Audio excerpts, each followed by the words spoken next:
जिल्हा परिषद पंचायत समितीच्या निवडणुकीत बार्शी ट्विस्ट ट्विस्ट ट्विस्ट, एक मशाल, दोन बाण आणि तीन घड्याळ.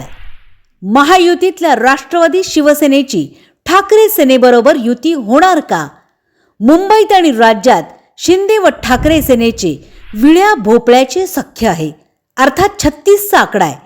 पण बार्शीत मात्र ठाकरे सेना आणि शिंदे सेना एकत्र येणार का? आणि खरंच एकत्र आली, युती झालीच तर तो ठरेल राज्यातला अभूतपूर्व प्रयोग. मग नगरपालिकेच्या निवडणुकीतली शिवसेना भाजपा युती कुठे गेली? प्रश्नच प्रश्न. जिल्हा परिषद पंचायत समितीच्या निवडणुकीत वेगळा अँगल, वेगळा ट्रायंगल. नमस्कार, मी नीता देव. आपण पाहत आहात बार्शी टुडे यूट्यूब चॅनल. मुंबईतल्या महापौर पदाचे आरक्षण लवकरच जाहीर होईल. मुंबईत भाजप शिवसेना युतीला बहुमत मिळाले असले तरी वेगवेगळ्या युती आणि आघाड्यांची समीकरणे वर्तवली जात आहेत. त्यामुळे ऐन वेळेला काय घडेल हे सांगता येत नाही. आणि अगदी तसंच बार्शी पंचायत समितीच्या व जिल्हा परिषदेच्या निवडणुकीत घडतंय. आज उमेदवारी अर्ज भरण्याची मुदत संपली आहे. आमदार दिलीप सोपल यांचा गट राष्ट्रवादीच्या वाटेवर असल्याची चर्चा तालुक्यात झडली आहे. आणि या पार्श्वभूमीवर सोपल समर्थक या निवडणुकीत राष्ट्रवादीकडूनच उमेदवारी अर्ज भरतील अशी शक्यता व्यक्त केली जात होती. मात्र अनुभवी आमदार सोपल यांनी सावध पावलं टाकली असले त्यांनी ठाकरे सेनेकडून जिल्हा परिषदेचा एक गट आणि पंचायत समितीचे 2 गण लढवायचे ठरवले आहे. त्याचप्रमाणे सध्या आमदार सोपल यांचे निकटवर्तीय कट्टर सहकारी असलेले माजी नगराध्यक्ष विश्वासभाऊ बारबोले यांनी राष्ट्रवादीचे उमेदवारी अर्ज आणले आहेत आणि जाहीरपणे भरले आहेत. बार्शीतले राजकारण खरेच जगावेगळेच आहे. कारण गेल्या 4 महिन्यात बारबोलेंना शरद पवारांच्या राष्ट्रवादीतून ठाकरे सेनेत प्रवेश करावा लागला आणि आता त्यांनी थेट अजितदादांच्या राष्ट्रवादीची उघड वाट धरली आहे.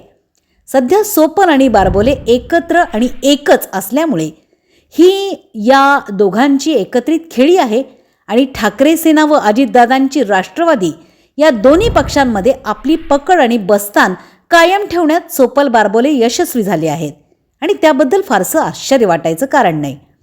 गेल्या 2 सत्ता केंद्रातील पराभवानंतर सोपल बारबोले राज्यातल्या सत्तेकडे झुकतील असा तर्क होताच आणि तो खरा ठरला. आणि त्यामध्ये फार वेगळे काही राजकारण नाही. पण खरी गंमत आणि राजकारण मात्र वेगळेच आहे. नगरपालिका निवडणुकीत माजी आमदार राजेंद्र राऊत यांनी शिंदे सेना आपल्याबरोबर असल्याचे सिद्ध केले होते. शिंदे सेनेचे जिल्हा प्रमुख लक्ष्मीकांत ठोंगे पाटील यांनी जाहीरपणे आपण भाजपासोबत आहोत असे सांगितले. आणि त्यानंतर नगरपालिकेच्या निवडणुकीत शिंदे यांच्या शिवसेनेला 6 जागा मिळाल्या व त्या 6 जागांवर शिवसेनेचे उमेदवार निवडून पण आले. आता जिल्हा परिषद आणि पंचायत समितीच्या निवडणुकीत पुन्हा एकदा भाजपा शिवसेना अशी युती बार्शी तालुक्यात होईल आणि माजी आमदार राजेंद्र राऊत यांच्या भूमिकेनुसार शिवसेनेचे उमेदवार ठरवले जातील आणि शिवसेनेला काही जागा दिल्या जातील असे भाकीत वर्तवण्यात आले होते. मात्र अचानक शिंदे सेना ही बार्शीतल्या ठाकरे सेनेकडे झुकली आहे असा प्रश्न निर्माण झालाय. शिंदे सेनेबरोबर ठाकरे सेनेचे मेतकूट जमले आहे आणि आता बार्शी तालुक्याच्या स्थानिक राजकारणात शिंदे सेना ही ठाकरे सेनेबरोबर युती करून निवडणूक लढवते आहे असं चित्र निर्माण झालंय. ठाकरे सेना आणि शिंदे सेनेचे मुंबईतले आणि राज्यातले सख्य अर्थात वितुष्ट जगजाहीर आहे. ठाकरे आणि शिंदे यांचा कलगीतुरा काही थांबायचं नाव घेत नाही. मुंबईतल्या महापौर पदाच्या निवडणुकीतही ठाकरे आणि शिंदे एकमेकांवर कुरघुडी करण्याची कोणतीही संधी सोडणार नाहीत याचे देखील प्रत्यंतर आणि प्रत्यय येत आहे.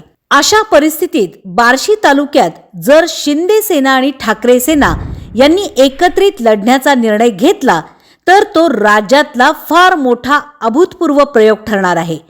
त्यापेक्षाही वेगळे राजकारण पुढेच आहे.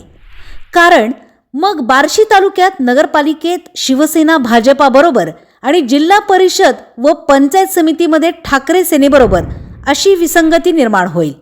शिवसेनेच्या नगरपालिकेतील नगरसेवकांना नगरपालिकेत ठाकरे सेनेबरोबर जुळवून घ्या असे जर त्यांच्या पक्षश्रेष्ठींनी सांगितले तर मग पुढे काय?